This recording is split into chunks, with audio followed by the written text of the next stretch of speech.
Hello, my wonderful viewers, and welcome to another episode of Betty Adams Overanalyzes. Today we are taking a look at the kind of trade-offs you have to make in life. If you want a gem of a manga that tenderly picks up all the broken and overused tropes of a popular genre and breathes life into them, then you have to give the master some time to work. You can't insist that they be crammed into a tight Shonen Jump schedule. That said, I am screaming with frustration that we have to wait a whole 3 weeks to find out the fallout of what this chapter will be. So I wish the creator, each and every assistant who works on Kaiju number 8 a very happy, restful golden week. I hope you spend your golden week toasting on some beach with the soft sound of water lapping at the sand filling your ears. I, meanwhile, will be quietly gnawing away at a fence post in frustration as I wait for the next most excellent chapter. This is my analysis of chapter 32. Now, I'm going to jump into all the heartbreaking spoilers, so here's your usual chance to put your cat down and click away. Now, it's going to be 3 whole weeks we will have to live with this cliffhanger. You need something light and fluffy to keep your mind off of Kafka's fate while you wait. Check out the links in the description to get your own copy of Humans Are Weird. I have the data. Monty Python meets Star Trek in this book of human absurdity. Or if you want to break your heart some more in preparation for the next chapter, Dying Embers, Dragons, Aliens, and Things That Go Boom in the Night.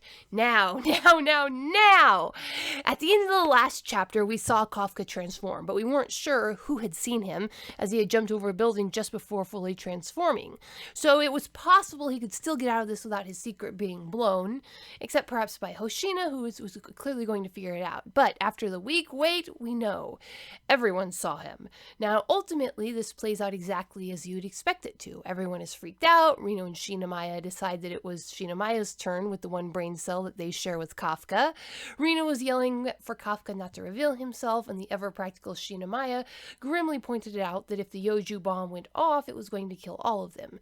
She didn't state it, but it was pretty clear that if the bomb went off, Kafka, as Kaiju number 8, was probably the only one who could expect to survive. And, of course, Kafka saves the day. Of course, Mina arrests him with much emotional disturbance after this fact. This manga, for all of its Kaiju and all of its rule of cool, sticks pretty closely to reality. That was the way this would have played out in real life. That was the way it played out in the story.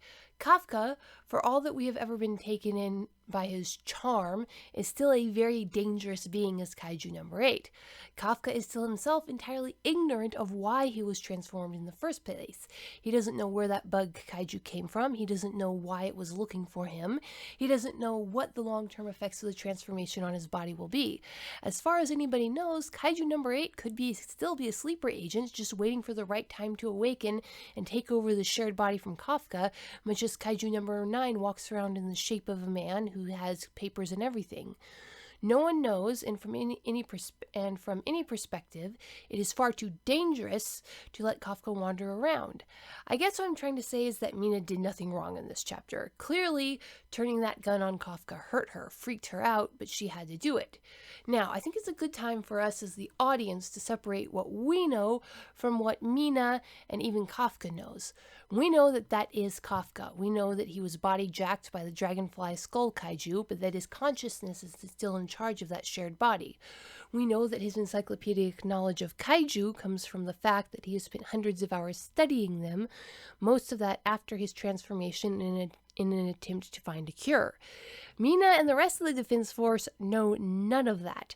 As far as they know, in fact, the most likely explanation from their perspective is that a kaiju has completely replaced Kafka, that this is an entirely different being that has been wearing Kafka's skin for who knows how long, that this is 100% an enemy agent. Now, to counter that idea, they have the testimony of Rino for what it's worth. Because remember, Rino did not actually see the bug kaiju forcibly infect Kafka. Sure, Rino might have heard the gagging from the other side of the sheet in the hospital room. Then he saw Kaiju number 8 laying there in the hospital bed. But he didn't even witness that first transformation properly. Then they will have the testimony of Kafka's behavior since he transformed. No one can question that he has been acting in the interests of the Defense Force since he joined. Even Vice Captain Hoshina noted that at their first meeting, as kaiju and officer, you've been taking good care of my officers. And of course, there is the final fact that Kafka transformed in front of all of them rather than let them die when he could have been just fine if he'd just transformed and hidden. So, to sum up, Kafka has formed close, trusting relationships with most of the 3rd Division that will ultimately speak in his favor.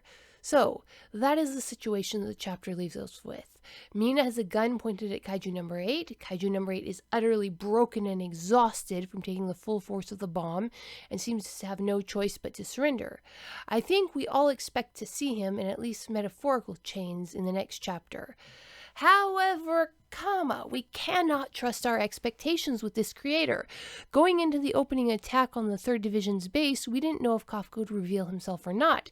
At the end of chapter 30, we were sure he wasn't going to have to reveal himself for the battle. Right up to the end of chapter 31, we were confident that this was going to end in a cooldown sequence where they cleaned up to the base and Kafka got to shine as the disposer-in-chief of Kaiju. Then we got that plot twist as the Yoju bomb formed and Kafka's hand was forced. After that, nothing that happened in this chapter is a surprise, of course. There's a threat, hero makes sacrifice to save his Namaka from the threat.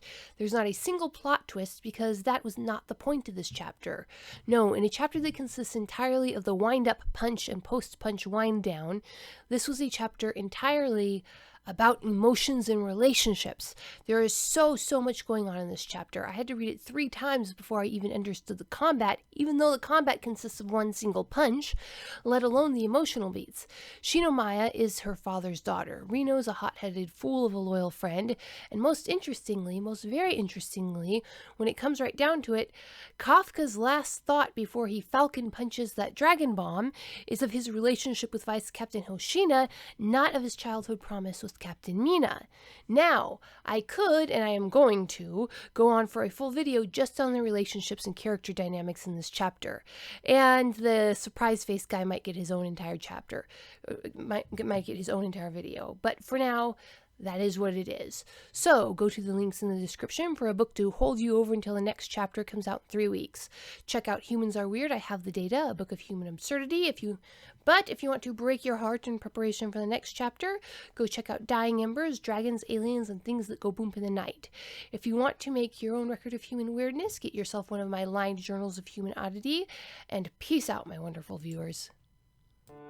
The book from author Betty Adams, Humans Are Weird, I Have the Data, is a humorous look at human behavior through the eyes of aliens. This book is arranged in separate reports or essays, documenting the experiences with humanity through the lens of the aliens who have to interact with them. This anthology of short stories and vignettes from alien points of view highlights some of humanity's quirks we can all relate to. Author Betty Adams captures how strange and interesting humans can really be. This is a fun collection of stories you will really get a kick out of. Humans Are Weird, I Have the Data, from author Betty Adams. Order your copy right now on Amazon.